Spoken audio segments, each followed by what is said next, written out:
नमस्कार विद्यार्थियों, आज हमारा राजस्थान माध्यमिक शिक्षा बोर्ड कक्षा 10 के विज्ञान विषय का चौथा पाठ कार्बन एवं उसके यौगिक। कार्बन एवं उसके यौगिक के अध्याय के अंदर आपके टोटल प्रश्न आएंगे 5। कितने आएंगे? 5 और अंक कितने होंगे? 7। अब प्रश्नों के अंदर सबसे पहला प्रश्न आएगा किस प्रकार का? वस्तुनिष्ठ एबीसीडी प्रकार का प्रश्न आएगा, एक नंबर का। इसके पश्चात अति लघुतरात्मक प्रकार के 2 प्रश्न आएंगे, प्रत्येक प्रश्न 1 नंबर का होगा। तो कितने नंबर का हो गया? 2 नंबर के। और लघुतरात्मक प्रकार के 2 प्रश्न होंगे, प्रत्येक प्रश्न 2 नंबर का। तो कितने नंबर के हो गए?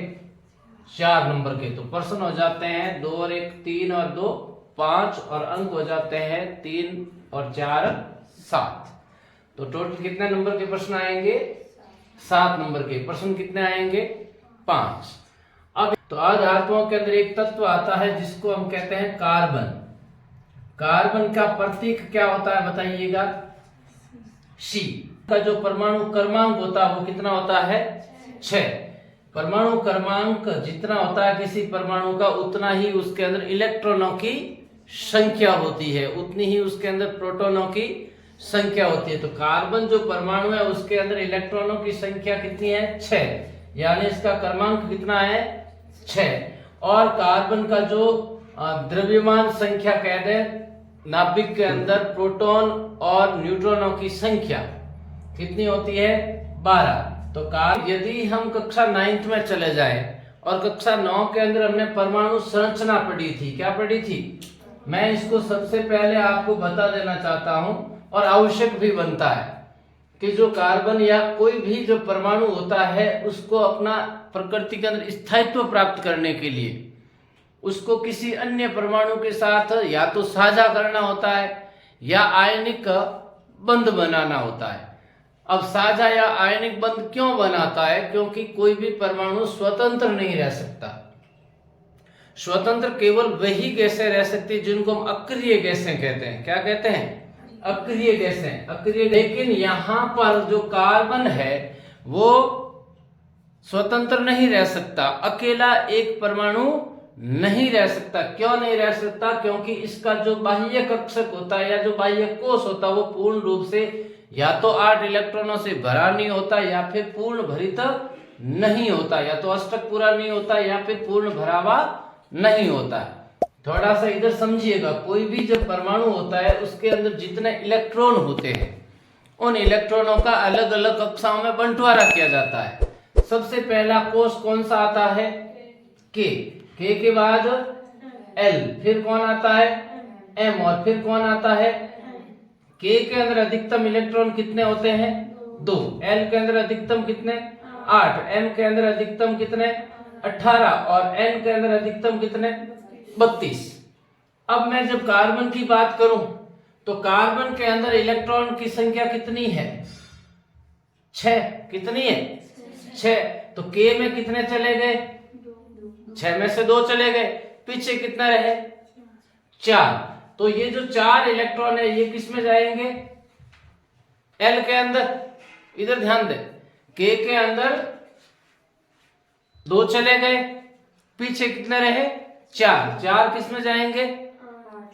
एल के अंदर। किस में जाएंगे? एल के अंदर। अब हम जब देख रहे हैं कि एल के अंदर अधिकतम इलेक्ट्रॉन कितने होते हैं? 8।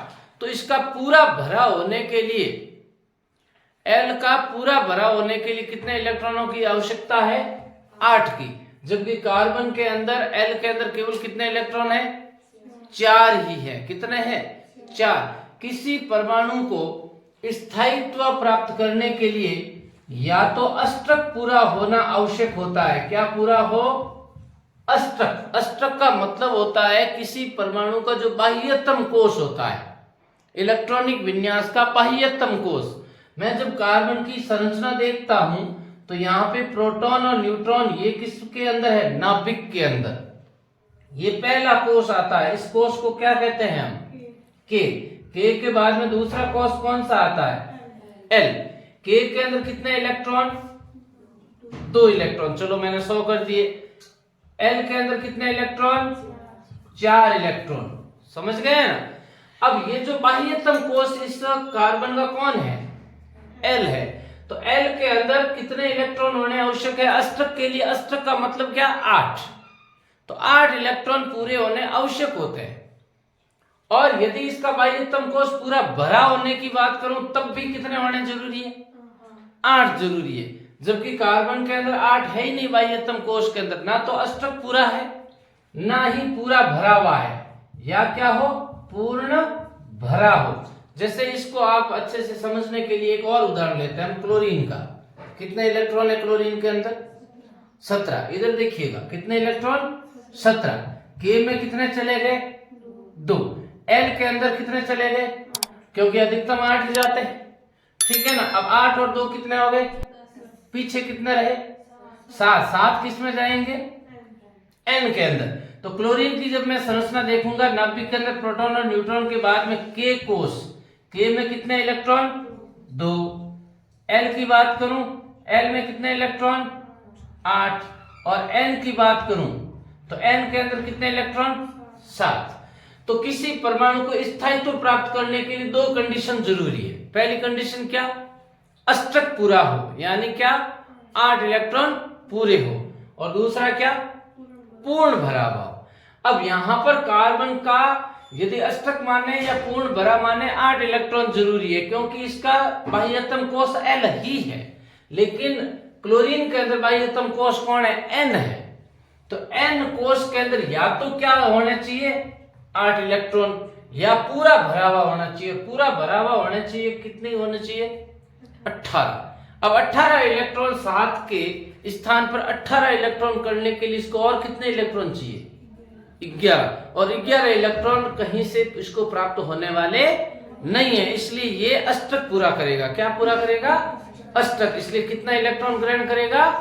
1 इलेक्ट्रॉन किसी ऐसे परमाणु से ग्रहण करेगा जो इलेक्ट्रॉन 1 त्याग रहा है। मैं सोडियम की बात करूं, किसकी बात करूं? सोडियम Na, परमाणु क्रमांक क्या है? 11। के अंदर कितने चले गए? L में कितने चले गए? और बाकी रहा 1 इलेक्ट्रॉन किस में गया? N के अंदर। तो K के अंदर कितने इलेक्ट्रॉन? 2। L के अंदर कितने इलेक्ट्रॉन? 8। और N के अंदर कितने इलेक्ट्रॉन? 1 इलेक्ट्रॉन। समझ रहे हो ना? तो ये जो सोडियम परमाणु है ना, इसका ये बाह्यतम कोष कौन है? N। अब इस N वाले बाह्यतम कोष का ये 1 इलेक्ट्रॉन क्या कर देगा? त्याग देगा। क्या कर देगा? ताकि N को खत्म कर देगा। जब N खत्म हो जाएगा तो बाह्यतम कोष कौन हो जाएगा? L। और L पूरा भरा हुआ दिख रहा है अपने को, तो स्थायी हो जाएगा। तो जिस प्रकार से सोडियम ने 1 इलेक्ट्रॉन त्यागा है ना, वो वाला इलेक्ट्रॉन कौन ग्रहण कर लेगा? कौन कर लेगा? क्लोरीन। क्योंकि क्लोरीन को 1 इलेक्ट्रॉन की जरूरत है। वो इलेक्ट्रॉन किससे प्राप्त होगा? सोडियम से। इस प्रकार से हमने देखा था पिछले पार्ट के अंदर कि धातु और अधातु की जब क्रिया होती है तो आयनिक यौगिक बनते हैं। तो सोडियम ने 1 इलेक्ट्रॉन क्या किया? त्याग दिया। त्याग करके क्या बनाया? सोडियम का धनायन। और क्लोरीन ने उस इलेक्ट्रॉन को क्या कर लिया? ग्रहण कर लिया। और ग्रहण करके क्लोरीन ने क्या बनाया? ऋणायन। तो सोडियम का धनायन और क्लोरीन का ऋणायन मिलकर के कौन सा यौगिक बनाएंगे? NaCl। ठीक ऐसे ही कार्बन का जो परमाणु होता है, कार्बन के परमाणु के बाह्यतम कोष के अंदर कितने इलेक्ट्रॉन है? खुद के 4। कितने इलेक्ट्रॉन है? 4। चाहे अष्टक पूरा करने की बात करें, चाहे पूर्ण भरा की बात करें, कितने इलेक्ट्रॉन और जरूरत है इसको? 4 इलेक्ट्रॉन की जरूरत है। कितने इलेक्ट्रॉन की जरूरत है? 4। तो कार्बन हमेशा 4 अन्य इलेक्ट्रॉनों की जरूरत महसूस करता है। अब वो वाले 4 इलेक्ट्रॉन कौन देते हैं? वो वाले 4 इलेक्ट्रॉन कौन देते हैं उस पर डिपेंड करता है। तो हम इस पार्ट के अंदर पढ़ेंगे कि जो कार्बन का जो परमाणु होता है, इसकी कुछ ऐसी प्रकृति होती है, ऐसी प्रवृत्ति होती है कि इस कार्बन के परमाणु को ज्यादातर तत्व अपने इलेक्ट्रॉनों का या तो साझा करने की प्रवृत्ति रखते हैं, जिससे कार्बन के ये अष्टक पूरा हो सके। कार्बन एक ऐसा तत्व है, प्रकृति के अंदर एकमात्र ऐसा तत्व है जिसके सबसे ज्यादा यौगिक पाए जाते हैं। किसके? कार्बन के। कार्बन के साथ में ऑक्सीजन भी साझा करता है, कार्बन के साथ नाइट्रोजन भी साझा करता है, कार्बन के साथ हाइड्रोजन भी साझा करता है, कार्बन के साथ सल्फर भी साझा करता है, और अनेक सारे तत्व हैं जो किसके साथ साझा करते हैं? कार्बन के साथ। और कार्बन की जो ये 4 इलेक्ट्रॉनों की जो आवश्यकता है, उन आवश्यकताओं को वो पूर्ण करते हैं। और जब वो वाली आवश्यकता दूसरे तत्व पूर्ण करेंगे, उस कंडीशन के अंदर कार्बन के साथ में वो वाले तत्व मिल करके किसी ना किसी यौगिक का निर्माण करते हैं। क्या निर्माण करते हैं? यौगिक का। हम यहाँ पर खूब सारे एग्जाम्पल्स, अभी 2-4 एग्जाम्पल देखेंगे जिनके अंदर हम समझेंगे कि किस प्रकार से कार्बन की इन 4 इलेक्ट्रॉनों की पूर्ति कराते हैं। और ये वाला जो आपको चित्र नजर आ रहा है, इस चित्र को हम कहते हैं इलेक्ट्रॉन बिंदु चित्र। क्या कहते हैं इसको? इलेक्ट्रॉन बिंदु चित्र। क्योंकि यहाँ पर मैंने ये जो दर्शाए हैं, ये किसको दर्शाया है? मैंने यहाँ पर इलेक्ट्रॉन को दर्शाया। किसको दर्शाया? इलेक्ट्रॉन को दर्शाया, इसलिए इसको हम क्या कहते हैं? इलेक्ट्रॉन बिंदु चित्र। एक है कार्बन। कार्बन जिसके अंदर इलेक्ट्रॉन कितने? 6। वापस बता देता हूं, के में कितने? 2, एल में कितने? 4। और आवश्यकता कितनी है? आवश्यकता कितने इलेक्ट्रॉनों की? 4 इलेक्ट्रॉनों की। यहां बता देता हूं मैं आपको, कार्बन हमेशा इन 4 इलेक्ट्रॉनों की आवश्यकता को साझा करके पूरा करता है। तो हमेशा कार्बन कैसा बंध बनाता है? सहसंयोजक। क्या बनाता है? सहसंयोजक बंध बनाता है। अब आपके मन में कंफ्यूज होगा कि सहसंयोजक बंध होता क्या है। कोई भी परमाणु 3 प्रकार के बंध बनाता है। कितने प्रकार के? 3 प्रकार के। पहला बंध आता आयनिक बंध। कौन सा बंध? आयनिक बंध की चर्चा मैं कर चुका हूं पिछले पार्ट के अंदर, धातु और अधातु के अंदर।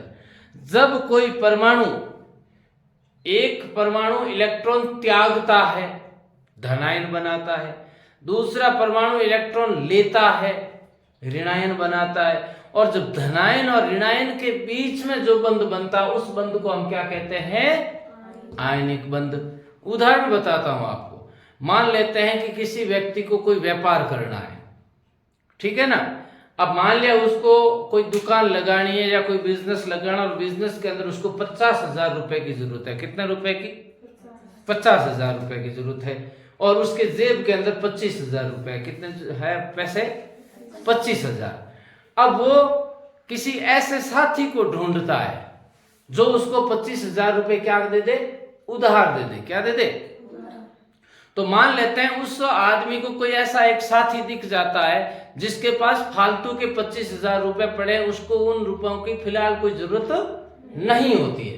तो वो क्या करता है? उससे जाकर के गर्ज करता है, उससे ऋण लेता है, और वो 25,000 रुपए उसको उधार दे देता है। तो जिस आदमी को 50,000 का व्यापार करना था, उसने अपने किसी दूसरे साथी से 25,000 रुपए क्या कर दिए? उधार ले लिए, ऋण ले लिया, और उसके पास 25 खुद के थे, 25 ऋण ले लिया, तो उसके पास अब कितने रुपए हो गए? और उसका बिजनेस शुरू हो जाएगा। तो यहां हुआ क्या? एक ने ऋण दिया और दूसरे ने ऋण लिया। समझ रहे हो ना? ठीक ऐसे ही परमाणु में एक इलेक्ट्रॉन देता है, जैसे सोडियम ने दिया, और एक इलेक्ट्रॉन लेता है, क्लोरीन ने लिया। तो जो क्लोरीन और सोडियम के बीच में जो यौगिक बना, उस यौगिक के अंदर बंध कौन सा बना? आयनिक बंध। कौन सा बना? आयनिक। अब दूसरी कंडीशन पर विचार करते हैं। मान लिया कोई आदमी है, उसको 50,000 रुपए की जरूरत है अपने बिजनेस स्टार्ट करने की, लेकिन है रुपए कितने? 25,000। वही कहानी है, लेकिन अब की बार कहानी के अंदर आगे जब जाता है अपने दोस्त से रुपए लेने के लिए, तब कहानी बदल जाती है। होता क्या है? अपने दोस्त के पास जाता है और उसको बोलता है, भैया मुझे 25,000 रुपए की जरूरत है, क्या है तेरे पास? वो कहेगा बिल्कुल है, लेकिन एक कंडीशन पर। क्या कंडीशन है? कि मैं रुपए उधार नहीं दूंगा, मुझे भी बिजनेस स्टार्ट करना, और मेरे पास केवल 25,000 रुपए है। मुझे भी बिजनेस करने के लिए कितने रुपए चाहिए? 50,000। 25 तेरे पास है, 25 मेरे पास है, हम क्यों ना दोनों मिलकर बिजनेस कर लें। समझ रहे हो इस चीज को? बिजनेस तो स्टार्ट इस कंडीशन में भी होगा, लेकिन होगा क्या, मिल करके। पिछली कंडीशन के अंदर एक ने बिजनेस स्टार्ट किया था, एक ने उधार दिया, दूसरे ने उधार लिया। अब की कंडीशन के अंदर ना तो कोई उधार दे रहा है ना कोई उधार ले रहा है, दोनों क्या कर रहे हैं, साझा कर रहे हैं। क्या कर रहे हैं, साझा कर रहे हैं, मिल करके व्यापार करेंगे और जो भी घाटा नुकसान होगा या फायदा होगा वो मिल बांट करके भुगतेंगे। समझ रहे हो ना इस बात को। ये जब कंडीशन आ जाती है तब वो जो 50,000 रुपए दोनों के द्वारा मिल करके जो इकट्ठे हुए हैं, उन 50,000 रुपए पर ना तो पहले दोस्त का पूरा अधिकार है ना दूसरे दोस्त का पूरा अधिकार, दोनों का अधिकार क्या है, बराबर, क्योंकि दोनों ने बराबरी का क्या किया है, साझा किया। समझ गए ना। इस प्रकार के जब परमाणुओं के अंदर हम इलेक्ट्रॉनों की बात करें कि मान लिया कार्बन है, अब कार्बन को कितने इलेक्ट्रॉनों की जरूरत है, 4 इलेक्ट्रॉन की। कितने इलेक्ट्रॉन की जरूरत है, 4 की। हम यहां देख चुके हैं कि L के अंदर 4 इलेक्ट्रॉन है और इसको अष्टक पूरा करने के लिए कितने इलेक्ट्रॉन चाहिए, 4 इलेक्ट्रॉन। अब वो ऑक्सीजन के पास जाता है, समझे इस चीज को, ऑक्सीजन के पास जाता है। ऑक्सीजन के पास टोटल इलेक्ट्रॉन कितने होते हैं, 8। ऑक्सीजन के K में कितने इलेक्ट्रॉन, 2। L में कितने इलेक्ट्रॉन, 6। इसको L को पूरा भरना या अष्टक पूरे करने के लिए कितने इलेक्ट्रॉनों की जरूरत है, 2 की। कितने की जरूरत है, 2 की। अब ये कार्बन दौड़ा दौड़ा ऑक्सीजन के पास जाएगा और ऑक्सीजन को बोलेगा भैया मुझे इलेक्ट्रॉन उधार दे। कभी नहीं होगा ऐसा, क्योंकि ऑक्सीजन खुद को 2 इलेक्ट्रॉन की क्या है, जरूरत है। तो ऑक्सीजन कहेगा मुझे भी 2 इलेक्ट्रॉन की जरूरत है, क्यों ना मेरी जरूरत तू पूरी कर, तेरी जरूरत मैं पूरी करता हूं। लेकिन अकेला एक ऑक्सीजन कार्बन की जरूरत पूरी नहीं कर सकेगा, इसलिए ऑक्सीजन एक अपने और मित्र को या अपने भाई को बुला के लाएगा। तो ऑक्सीजन के परमाणु कितने आएंगे, 2। कैसे, देखो इधर ये कार्बन का परमाणु, इलेक्ट्रॉन बिंदु चित्र बना रहा हूं, ध्यान देना। यहाँ पे कार्बन के बाह्यतम कोश के अंदर कितने इलेक्ट्रॉन, कितने इलेक्ट्रॉन, 4 इलेक्ट्रॉन। ऑक्सीजन का परमाणु बनाता हूं, देखो इधर ऑक्सीजन के परमाणु के बाह्यतम कोश में कितने इलेक्ट्रॉन, 6 इलेक्ट्रॉन। ये 1 2 3 4 5 6, समझ गए ना। तब ये क्या करेगा, ऑक्सीजन का परमाणु इस कार्बन के परमाणु को ना तो इलेक्ट्रॉन उधार देगा ना लेगा, क्योंकि ना तो उधार देने की कंडीशन में ये है, इसके पास पहले से कम है, इसके पास में भी पहले से कम है, तो ना तो उधार ये देगा ना उधार ये देगा।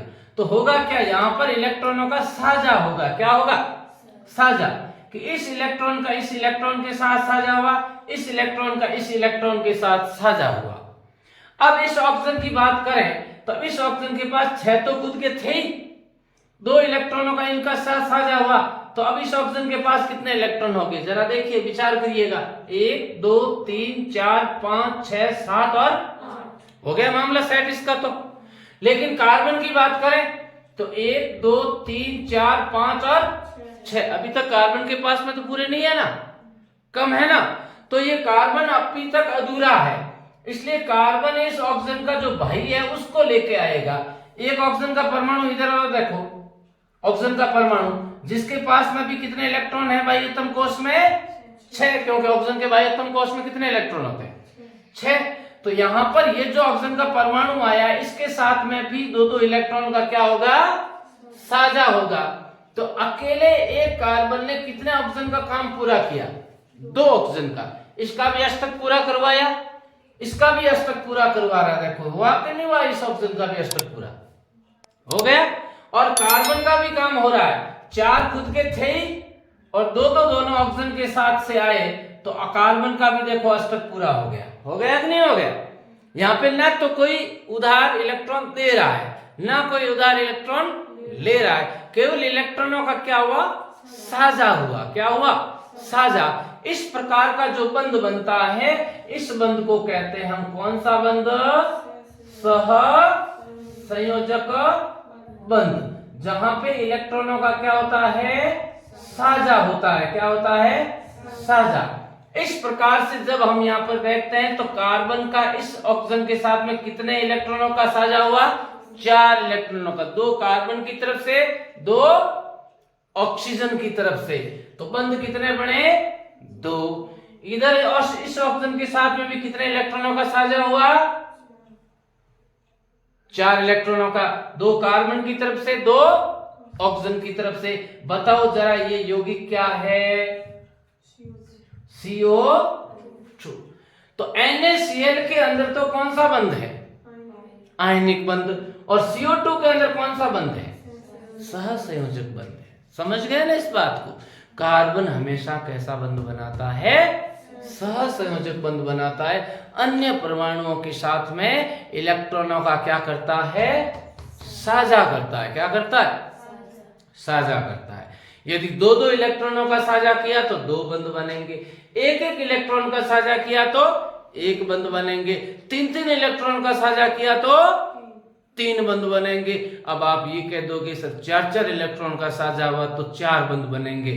कभी भी 4 बंध नहीं बनते हैं। ज्यादा से ज्यादा कितने बंध बनते हैं? 3 बंध बनते हैं। देखो इधर ये कार्बन के पास खुद के कितने इलेक्ट्रॉन बाह्यतम कोश में? हालांकि कार्बन के पास खुद के 6 इलेक्ट्रॉन होते हैं, लेकिन हम यहाँ पर चर्चा केवल कौन से कोश की बात करते हैं? बाह्यतम कोश की। बाह्यतम कोश कौन है? L है। कौन है? L के अंदर कितने इलेक्ट्रॉन है? 4। अब मान लेते हैं इस कार्बन को ऑक्सीजन नहीं मिला, हाइड्रोजन मिल गया। अब हाइड्रोजन को अपना बाह्यतम कोश पूरा भरने के लिए 2 इलेक्ट्रॉन की जरूरत होती है। कितने इलेक्ट्रॉन की? तो ये हाइड्रोजन आया, अपना 1 इलेक्ट्रॉन ही होता है हाइड्रोजन के पास। कितना इलेक्ट्रॉन होता है? 1 ही होता है। वो 1 इलेक्ट्रॉन लिया हुआ आया, इस इलेक्ट्रॉन के साथ साझा कर लिया और हाइड्रोजन का तो काम हो गया। लेकिन कार्बन बेचारे का अभी तक काम नहीं हुआ ना। कार्बन को तो 3 इलेक्ट्रॉन और चाहिए ना, इसलिए ये कहेगा इस हाइड्रोजन को 1 हाइड्रोजन और लाओ। तो ये हाइड्रोजन चलो और आ गया, इसके साथ भी साझा हो गया, हाइड्रोजन का काम तो हो गया। अभी भी कार्बन का नहीं हुआ, 1 हाइड्रोजन और आएगा, इस तरफ भी साझा हो गया, इस हाइड्रोजन का भी काम हो गया। 1 हाइड्रोजन और आया, इधर भी साझा हो गया, इस हाइड्रोजन का भी काम हो गया, अब कार्बन का भी काम हो गया है ना। क्योंकि कार्बन को कितने इलेक्ट्रॉन का साझा चाहिए? 4 का। और चारों तरफ देखो 1-1 इलेक्ट्रॉन का साझा हो गया, तो कार्बन के भी कितने हो गए? 4 खुद के थे ही और 4 हाइड्रोजन के आ गए। कितने हो गए? 8 हो गए। बताइएगा जरा ये वाला यौगिक क्या बना? C कितना? 1। हाइड्रोजन कितने? 4। ये क्या यौगिक बना? मेथेन। क्या बना? मेथेन। CH4। कौन सा बंध है? क्या हुआ इलेक्ट्रॉनों का? यहां किन किन के मध्य हुआ? कार्बन और ऑक्सीजन के मध्य। यहां किन के मध्य हुआ? कार्बन और हाइड्रोजन के मध्य। समझ गए ना? तो कार्बन अकेला एक परमाणु टोटल कितने बंध बनाता है? 4। कितने बंध? 4। यहाँ देखो 1 2 3 4, 4 ही बने ना। यहाँ पे भी देखो 1 2 3 और 4। 4 से ज्यादा बंध नहीं बनाएगा, क्योंकि 4 ही उसको इलेक्ट्रॉन का साझा के लिए चाहिए। 4 से ज्यादा कर लेगा तो 8 की जगह कितने हो जाएंगे? 9 हो जाएंगे ना।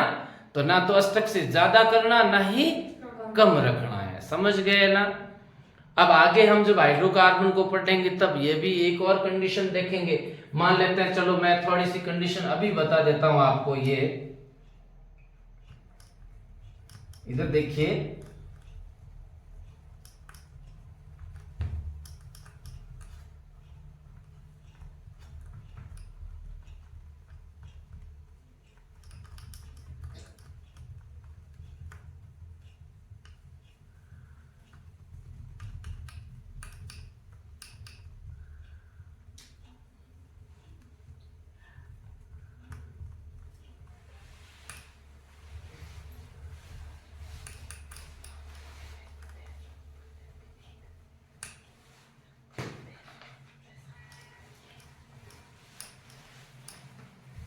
हाँ, तो हमने यहाँ पर क्या देखा? एक कार्बन ने कितने हाइड्रोजन के साथ साझा किया? 4 के साथ। मान लेते हैं कि यहाँ पर कार्बन 2 है। कितने कार्बन है? 2 है। समझो इसको। इस कार्बन के पास खुद के कितने इलेक्ट्रॉन बाह्यतम कोश में? इसके पास में भी बाह्यतम कोश में खुद के कितने इलेक्ट्रॉन? 4। इसको अपने 4 इलेक्ट्रॉन का साझा करने के लिए कितना हाइड्रोजन चाहिए? 4 हाइड्रोजन। इसको भी कितने चाहिए? टोटल कितने हाइड्रोजन के परमाणु चाहिए दोनों को? 8। 8 मिल जाते हैं तो बहुत अच्छी बात है। ये एक मेथेन का अणु बन जाएगा, यह भी एक मेथेन का अणु बन जाएगा। तो टोटल कितने मेथेन के अणु बन गए? 2 अणु बन गए। यहां भी मेथेन का अणु बन रहा है, यहां भी मेथेन का अणु बन रहा है। लेकिन मान लेते हैं कि यहां पर दोनों कार्बन की इन 8 हाइड्रोजन की आवश्यकता पूरी नहीं हुई। इन दोनों कार्बन को 4 हाइड्रोजन नहीं मिले, मान लेते हैं 3 ही मिले। कितने मिले? 3 हाइड्रोजन इसको मिल रहे हैं, 3 हाइड्रोजन इसको मिल रहे, 4 नहीं मिल रहे। कैसे?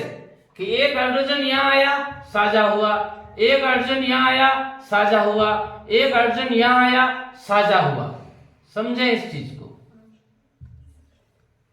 एक हाइड्रोजन की अभी तक कमी, इसके पास में भी 3 हाइड्रोजन आ गए। इधर देखो ये भी हाइड्रोजन आ गया। अभी भी मामला गड़बड़ है, क्योंकि ना तो इसका 4 बंध पूरे हुए, ना इसके 4 बंध हुए पूरे। इसके अभी तक कितने बंध हुए? इसके भी कितने हुए? और हाइड्रोजन और 2 चाहिए, नहीं है ना? तब क्या होगा? तब क्या होगा? विचार करो। होगा क्या कि कार्बन और कार्बन आपस में साझा कर लेंगे। समझ रहे हो ना इस चीज को? कार्बन और कार्बन आपस में साझा कर लेंगे। तो इस कार्बन का ये परमाणु और इस कार्बन का ये इस कार्बन का ये इलेक्ट्रॉन और इस कार्बन का ये इलेक्ट्रॉन आपस में साझित हो जाएंगे। और कार्बन के बीच में कितना बंध बन जाएगा? 1 बंध बन जाएगा। विचार करो ये यौगिक क्या है? कार्बन के साथ कितने हाइड्रोजन जुड़े? 3। इस कार्बन के साथ भी कितने हाइड्रोजन जुड़े? 3। और इन कार्बन और कार्बन ने आपस में साझा किया है ना? कार्बन कितने हैं? हाइड्रोजन कितने हैं? इस यौगिक को हम क्या कहते हैं? एथेन। क्या कहते हैं? CH4 को क्या कहा? मेथेन। C2H6 को क्या कहा? एथेन। समझ गए ना? हालांकि मैं बताऊंगा आपको हाइड्रोकार्बन की अलग श्रृंखला, जब अलग चैप्टर को जब पढ़ेंगे तब मैं और चीज इसको बताऊंगा कि संतृप्त और असंतृप्त हाइड्रोकार्बन क्या होते हैं, एल्केन, एल्कीन और एल्काइन क्या होते हैं, मेथेन, एथेन की चर्चा वापस और करेंगे, ऐसी बात नहीं है। केवल यहां पर फिलहाल मैं किसको समझाना चाह रहा हूं?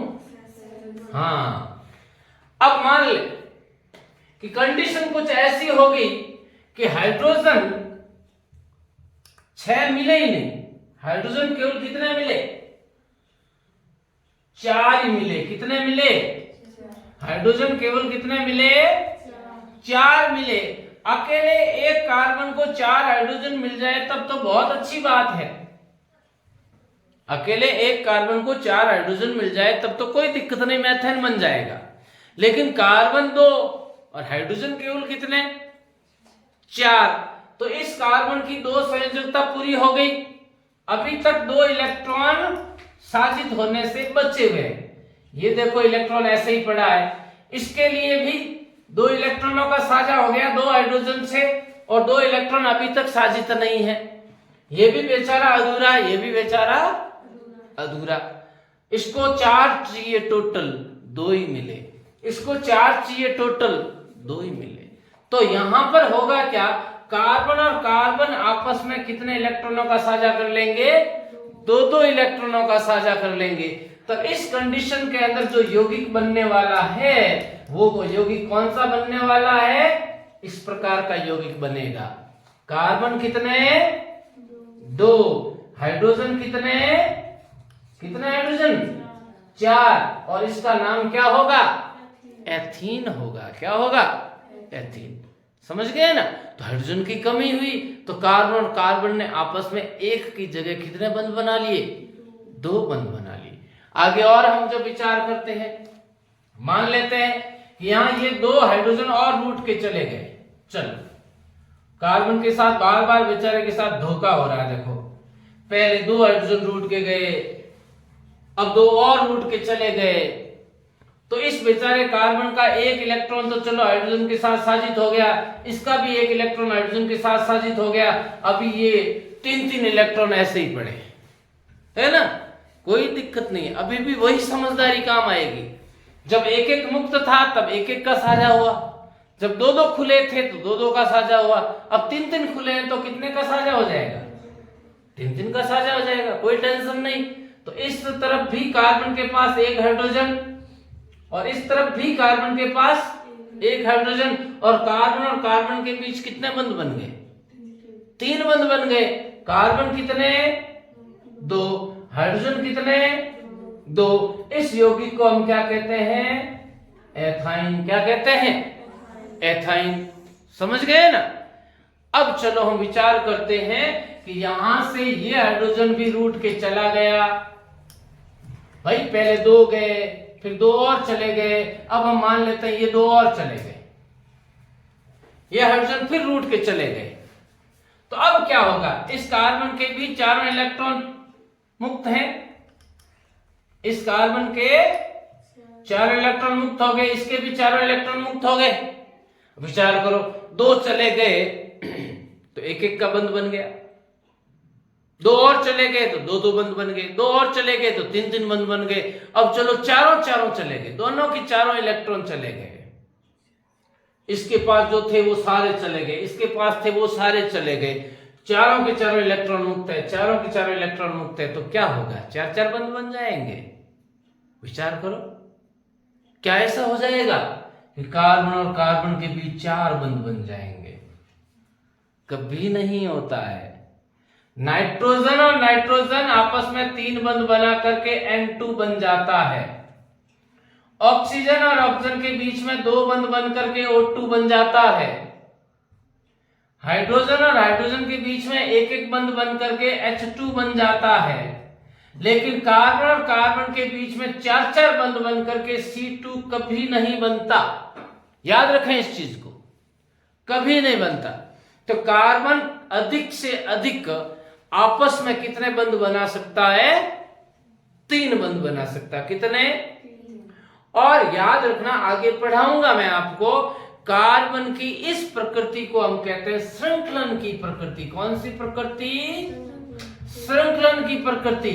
यानी कार्बन को जब अन्य परमाणु साजित होने के लिए नहीं मिलते हैं, उस कंडीशन के अंदर कार्बन और कार्बन परस्पर बंध बनाते हैं। कार्बन को जब अन्य परमाणुओं के द्वारा इलेक्ट्रॉन साझा होने के लिए नहीं मिलते, उस कंडीशन के अंदर कार्बन और कार्बन आपस में क्या बनाते हैं? बंध बनाते हैं। और इस प्रकार से कार्बन की एक चेन बनती है, श्रृंखला बन जाती है। हमने जब अकेला कार्बन देखा था तब कितने हाइड्रोजन थे? और जब दो कार्बन हो गए तब चार की जगह केवल कितने जरूरत है? 8 की जगह केवल कितने जरूरत है? 6 की। या 4 हो तो भी चल जाता है, 2 हो तब भी चल जाता है। इस प्रकार से कार्बन और कार्बन के बीच में जो बंध बनने की प्रकृति होती है, इसको हम क्या कहते हैं? श्रृंखलन की प्रकृति। क्या कहते हैं इसको? समझ में आया ना? इस चीज समझ में आई ये बात? कार्बन की कौन सी बंध बनाने की प्रकृति? सहसंयोजक। और सहसंयोजक के अंदर कौन सी प्रवृत्ति? श्रृंखलन की प्रकृति। ठीक है ना?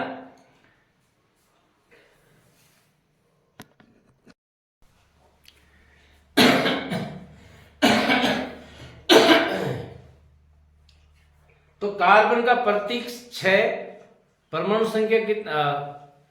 तो कार्बन का प्रतीक C, इलेक्ट्रॉन की संख्या कितनी?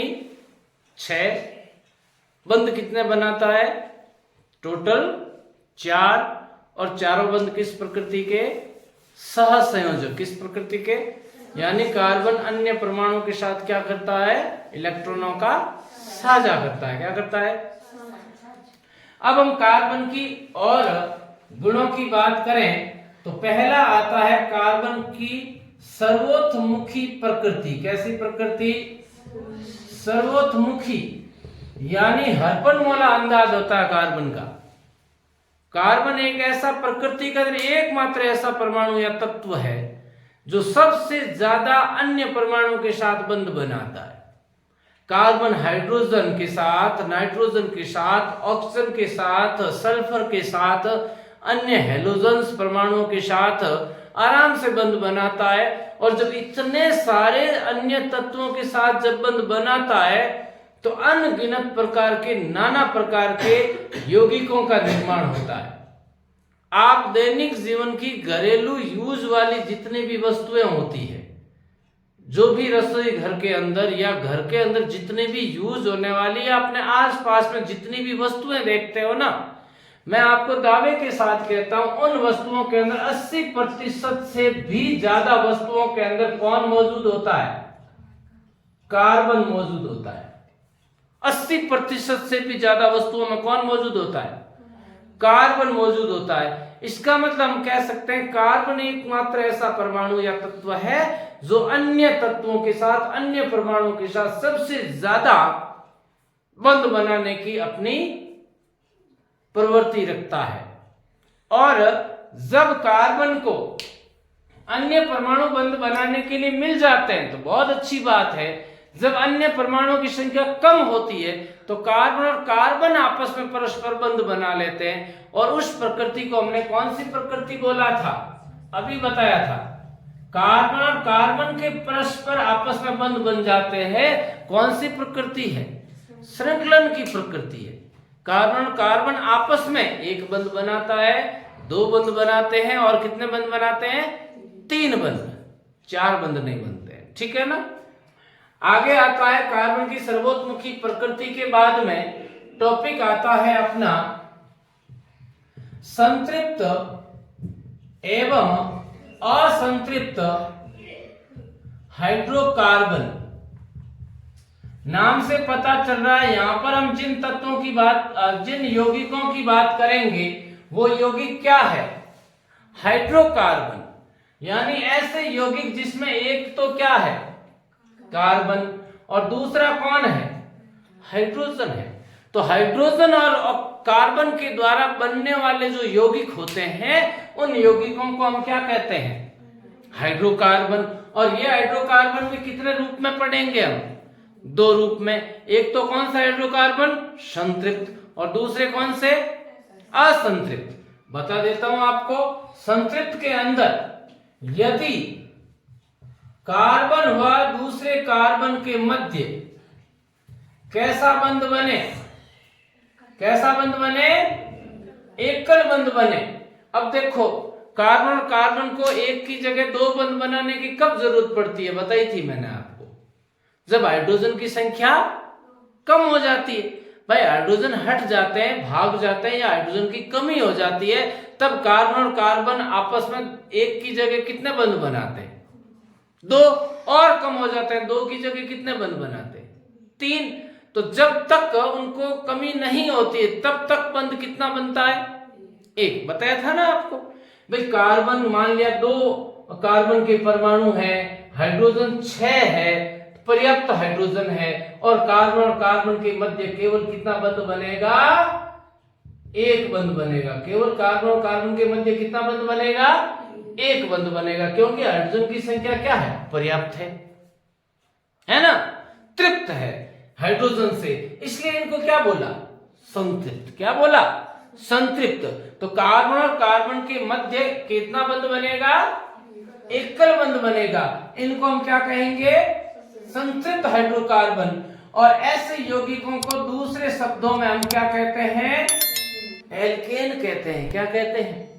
एल्केन। ठीक है ना। और ऐसे यौगिकों का जो सूत्र होता है, सामान्य सूत्र होता है, वो क्या होता है? CnH2n+2। याद रखें, कार्बन की जो संख्या है उसको हमने n से लिखा है। कार्बन की संख्या से हाइड्रोजन दुगुने से 2 क्या होते हैं? ज्यादा। दुगुने से 2 क्या होते हैं? ज्यादा। इधर आ जाते हैं असंतृप्त। असंतृप्त का मतलब कौन सा बंध बनता है कार्बन और कार्बन के मध्य? या तो द्विबंध या त्रिबंध। कार्बन और कार्बन के मध्य या तो कौन सा बंध बनता है? द्विबंध। या कौन सा बंध बनता है? त्रिबंध। अब बताओ जरा, अभी बताया था मैंने, कार्बन और कार्बन के मध्य 2 और 3 बंध बनाने की कब जरूरत पड़ती है? जब हाइड्रोजन की क्या हो जाती है? कमी हो जाती है। 2 हाइड्रोजन कम हुए तो कार्बन कार्बन के मध्य 2 बंध बन गए। 2 हाइड्रोजन और कम हुए तो कार्बन और कार्बन के मध्य कितने बंध बन गए? 3। तो हाइड्रोजन की कमी हुई है ना, असंतृप्त यानी जो तृप्त थी वो क्या होगी, कमी, भूखा हो गया बेचारा कार्बन। तो यहां पर इसीलिए इसको क्या बोला हमने, असंतृप्त। बंध क्या होंगे कार्बन और कार्बन के मध्य, या तो द्विबंध या त्रिबंध। जो द्विबंध वाले होते हैं इनको हम क्या कहते हैं, एल्कीन। क्या कहते हैं, एल्कीन। और जो त्रिबंध वाले होते हैं इनको हम क्या कहते हैं, एल्काइन। क्या कहते हैं, एल्काइन। समझ रहे हो इस चीज को। अब यहाँ पे जो एल्कीन होते हैं, इन एल्कीन का जो सूत्र होता है वो होता है CnH2n। क्या होता है, CnH2।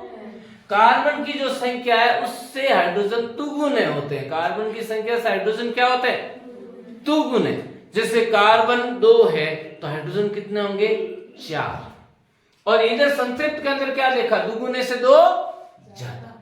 कार्बन 2 है तो हाइड्रोजन कितने होंगे, 2 दूने 4 और 2 6। इधर कार्बन 2 है तो हाइड्रोजन कितने होंगे, 4। और असंतृप्त के अंदर एल्काइन की बात करें तो सूत्र होता है CnH2n-2, यानी दुगुने तो छोड़ो, दुगुने से भी 2 कम होते हैं। तो कार्बन यदि यहाँ 2 है तो हाइड्रोजन कितने हुए, 6।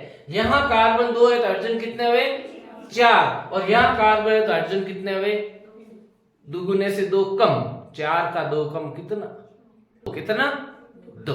तो यदि कार्बन 2 है हाइड्रोजन 6 है तो कैसा यौगिक है, संतृप्त। कार्बन 2 हाइड्रोजन 4 कैसा यौगिक है, असंतृप्त। के अंदर कौन सा यौगिक है, एल्कीन। क्या है, और कार्बन 2 और हाइड्रोजन 2 दुगुने से भी 2 कम, तब भी ये कैसा यौगिक है, असंतृप्त। और ये किस प्रकार का है, 3 बंध वाला। क्या है ये, एल्काइन है। समझ गए ना। तो यदि हम यहां पर सीधा सूत्र लिख करके दे दें आपको, जैसे कि मैंने आपको सीधा सूत्र दे दिया, चलो मैं देता हूं आपको C4H6। चलो नाम क्या है वो बाद की बात है, हम चर्चा करेंगे नाम क्या होगा इसका। मुझे तो पहले ये बता दो कि ये संतृप्त है कि असंतृप्त है। असंतृप्त है, क्यों, क्योंकि संतृप्त के अंदर कार्बन से हाइड्रोजन दुगुने से 2 ज्यादा होते हैं। यहां कार्बन कितने, 4 का दुगुना कितना, 8। 8 से 2 ज्यादा होते हैं। तो संतृप्त के लिए तो हाइड्रोजन कितने होने चाहिए, यहाँ पे 10। यहां तो दुगुने से 2 ज्यादा नहीं है, कम है ना। तो ये किस प्रकार का, असंतृप्त। और दुगुने होते C4H8 होता तब तो ये क्या होता, एल्कीन। लेकिन दुगुने से भी 2 कम है, तब ये क्या है, एल्काइन है। समझ रहे हो ना इस चीज को, है ना। तो अब यहां पर हम इनके नामकरण की भी चर्चा करेंगे। कोई यौगिक आपको दे दे, उसका नाम क्या है, हाइड्रोकार्बन दे दिया आपको, कोई भी संतृप्त या असंतृप्त दे दिया, उसका नाम क्या है, और यदि नाम दे दिया तो उसका सूत्र क्या है। ठीक है। तो हम हाइड्रोकार्बन की बात कर रहे हैं यहाँ पे, और हाइड्रोकार्बन के अंदर हमने तीनों प्रकार के हाइड्रोकार्बन का सामान्य परिचय देखा। पहला संतृप्त, जिनको हमने क्या नाम दिया, एल्केन। सूत्र क्या देखा, CnH2n+2। दूसरा क्या देखा, असंतृप्त। और असंतृप्त के अंदर पहला क्या देखा, एल्कीन। और एल्कीन का सूत्र क्या है, CnH2n। दूसरा क्या देखा, एल्काइन। सूत्र क्या है, CnH2n-। यही देखा इधर, या क्रम संख्या, कार्बन की संख्या। और यहां जब नाम की बात करते हैं तो किसी भी यौगिक के नाम के अंदर 2 शब्द आते हैं। एक तो आता है पूर्व लग्न। क्या आता है, आपका भी नाम है ना, जैसे मोनिका, आगे क्या लगाते हो, भादु। तो मोनिका क्या है, पहला नाम। भादु क्या है, मध्य नाम या अंतिम नाम, है ना। ठीक ऐसे ही जैसे मनीषा, तरड। तो मनीषा क्या है, पहला नाम। तरड क्या है, दूसरा नाम या अंतिम नाम।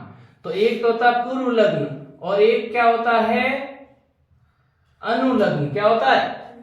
अब इधर देखो, पूर्व लग्न चाहे एल्केन है, चाहे एल्कीन है, चाहे एल्काइन है, पूर्व लग्न क्या लगा? एल्क। क्या लगा? एल्क। और कार्बन कार्बन के मध्य एक बंध है, उनको एल्केन बोला है ना, तो अनुलग्न क्या लगा? एन। कार्बन कार्बन के मध्य बंध कितने? 2। पीछे क्या आ रहा है? एल्कीन। क्या आ रहा है पीछे? इन।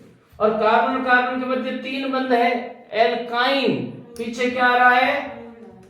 आइन। क्या आ रहा है? आइन।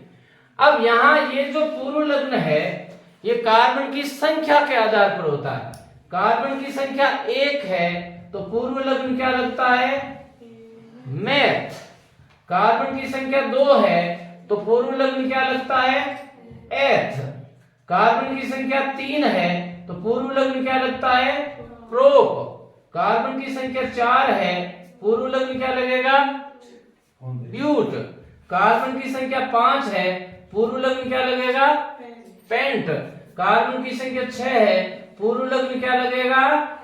हेक्स। और कार्बन की संख्या 7 है, पूर्व लग्न क्या लगेगा? हेप्ट। कार्बन की संख्या 8 है, पूर्व लग्न क्या लगेगा? ऑक्ट। कार्बन की संख्या 9 है, पूर्व लग्न क्या लगेगा? नॉन। और कार्बन की संख्या 10 है, पूर्व लग्न क्या लगेगा? डेक। समझो, कार्बन मान लिया 8 है और हाइड्रोजन दुगुने से 2 ज्यादा, यानी 8 दूने 16 और 2 18। कार्बन 8, हाइड्रोजन दुगुने से 2 ज्यादा, तो पीछे तो क्या लगेगा? ज्यादा है तो एकल बंधु वाला है, क्या लगेगा? एन। और कार्बन 8 है तो क्या लगेगा? ऑक्ट। ऑक्ट और एन मिलकर क्या बनता? ऑक्टेन। क्या बनता? ऑक्टेन। समझ गए ना? तो कार्बन 8, हाइड्रोजन कितने? 18। क्या नाम होगा इसका? ऑक्टेन। मान लेते हैं कार्बन 7 है, हाइड्रोजन 14 है, तो 7 का दुगुना है कि ज्यादा है कि कम है? दुगुना है। तो कार्बन 7 के लिए पूर्व लग्न क्या लगता है? हेप्ट। क्या लगता है? हेप्ट। और कार्बन दुगुने हैं, दुगुने का मतलब 2 बंध वाले हैं, एल्कीन है, तो हेप्ट के पीछे क्या लगेगा? इन। नाम क्या होगा इसका? हेप्टीन होगा। मान लेते हैं कार्बन 6 है, हाइड्रोजन दुगुने से 2 कम, यानी कितने हैं? 10 है। 6 के लिए पूर्व लग्न क्या लगता है? हेक्स। और दुगुने से 2 कम यानी 3 बंध वाला, पीछे क्या लगता है? आइन। तो नाम क्या होगा? हेक्साइन। आराम से हो जाता है ना, कहीं दिक्कत नहीं आती है।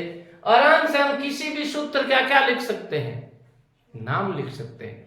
आपको पहचान करनी है कि कार्बन की संख्या से हाइड्रोजन दुगुने से 2 ज्यादा है तो एन लगाओ पीछे, दुगुने हैं इन लगाओ पीछे, दुगुने से 2 कम है तो क्या लगाओगे पीछे? आइन। ठीक है ना? और पूर्व लगना आपको कार्बन की संख्या के आधार पर लगाना है। तो मैं यहां सारणी बना रहा हूं, क्रम संख्या, फिर कार्बन की संख्या, और कार्बन की संख्या के अंदर हम सबसे पहले लेंगे किसको? एल्केन को। फिर हम लेंगे किसको? एल्कीन को। और फिर हम लेंगे किसको? एल्काइन को। इधर देखिएगा, सबसे पहले आता है कार्बन की संख्या। C बराबर कितना लिया मैंने? 1। पूर्व लग्न बता चुका हूं, कार्बन 1 के लिए पूर्व लग्न क्या होता है? मैथ।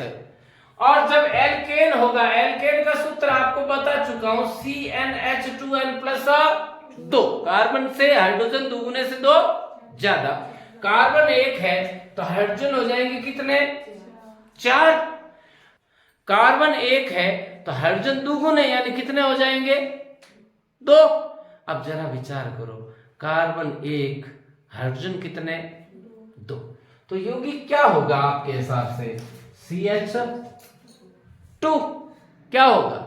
CH2। सबकी हमने तो क्या देखा कि एक कार्बन को टोटल कितने बंध बनाने होते हैं।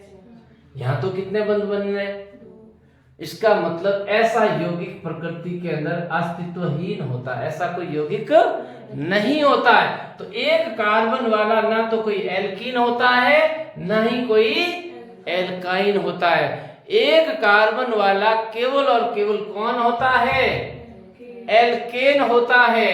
तो कार्बन एक और हाइड्रोजन कितने, 4। नाम क्या होगा, मेथ।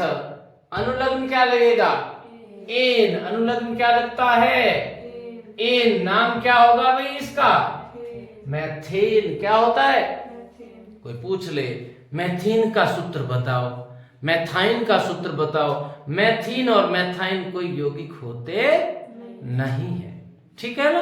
अब आ जाते हैं आगे। कार्बन की संख्या कितनी ले ली मैंने, 2। एल्केन की बात करें तो कार्बन से हाइड्रोजन दुगुने से 2 ज्यादा। तो कार्बन कितने, हाइड्रोजन दुगुने से 2 ज्यादा, यानी कितने हुए, 6। पूर्व लग्न क्या लगेगा, एथ। अनुलग्न क्या लगेगा, एन।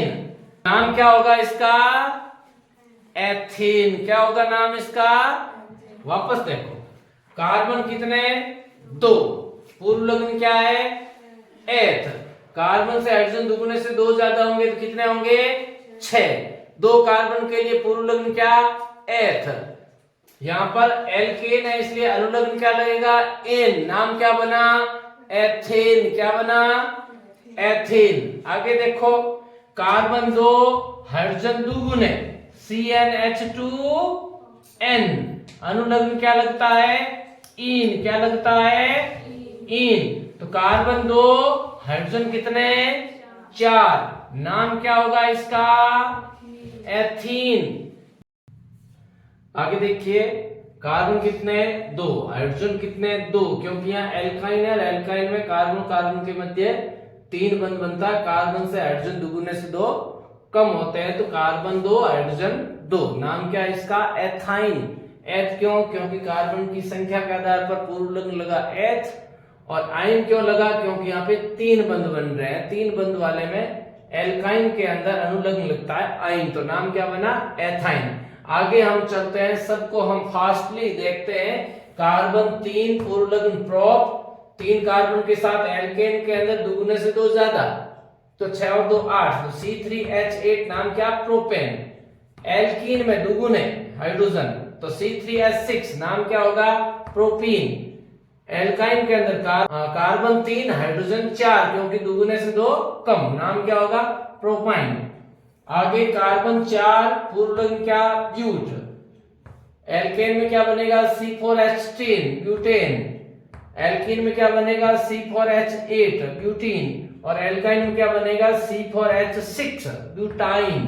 ठीक इसी प्रकार से कार्बन जब 5 होंगे पूर्व लग्न पेंट लगेगा, तो carbon 5 hydrogen 12 pentene. Carbon 5 hydrogen 10 pentene. Carbon 5 hydrogen 8 pentyne. ठीक इसी प्रकार से carbon 6 hex, C6H14 hexane, C6H12 hexene, C6H10 hexyne. Carbon 7 पूर्व लग्न हेप्ट, C7H16 दुगुने से 2 ज्यादा, हेप्टेन। C6H14 फिक्स दुगुने, हेप्टीन। C6H12 दुगुने से 2 कम, हेप्टाइन। कार्बन 8 ऑक्ट पूर्व लग्न, तो कार्बन 8 हाइड्रोजन 18 दुगुने से 2 ज्यादा, octane. C8H16 octane, C8H14 ऑक्टाइन। Carbon 9 पूर्व लग्न non, C9H20 nonane, C9H18 नॉनीन, C9H16 नॉनाइन दुगने से 2 कम। कार्बन 10 है पूर्व लग्न क्या लगेगा, डेक। C10H22 डेकेन, क्योंकि 2 से 2 ज्यादा है, एल्केन है, अनुलग्न एन लगेगा, डेकेन। C10H20 फिक्स दुगुने हाइड्रोजन है, डेकीन। और दुगुने से 2 कम हाइड्रोजन है, डेकाइन। इस प्रकार से हम देखते हैं कि ये जो कार्बन की संख्या है इसके आधार पर तो पूर्वलग्न लगते हैं और कार्बन के साथ हाइड्रोजन जितने जुड़े हुए हैं उनके आधार पर अनुलग्न लगता है। यदि कार्बन के दुगुने से 2 ज्यादा है तो एन, दुगुने हैं तो इन और दुगुने से 2 कम है तो आइन। अब हम अगली कल की क्लास में देखेंगे इनकी संरचना सूत्र की। इनको जब हम विस्तारित रूप से चैन के अंदर श्रृंखला के रूप में बिखेरते हैं तो किस प्रकार से इनकी श्रृंखला निर्मित होती हुई दिखाई देती है और श्रृंखला के भी कितने रूप बने जा सकते हैं जिनको हम कहते हैं संरचना समावयवी। तो कल हम संरचना समावयवी के बारे में भी पढ़ेंगे और कार्बन के अगले लक्षण जिसको हम कहते हैं मुझसे दोस्ती करोगे और कार्बन की अन्य प्रतिस्थापी समूहों के साथ जब हाइड्रोजन प्रतिस्थापन करता है तो हाइड्रोकार्बन के द्वारा प्रतिस्थापी यौगिकों का निर्माण होता है। उन प्रतिस्थापी यौगिकों का निर्माण भी समझेंगे, उनका नामकरण भी देखेंगे और साथ ही कार्बन और अपमार्जक के बारे में कल का अपना टॉपिक रहने वाला है इस पार्ट का। तो थोड़ा पार्ट लंबा होने के कारण आज हमने इस पार्ट को पहले पार्ट के रूप में किया है। इस पार्ट के 2 वीडियोस बनने वाले हैं। पहला वीडियो यहीं मैं समाप्त करता हूं। मैं आशा करता हूं कल आप फिर इस पार्ट को अगले पार्ट के अंदर देखने का बिल्कुल आप वेट करोगे। बहुत बहुत धन्यवाद।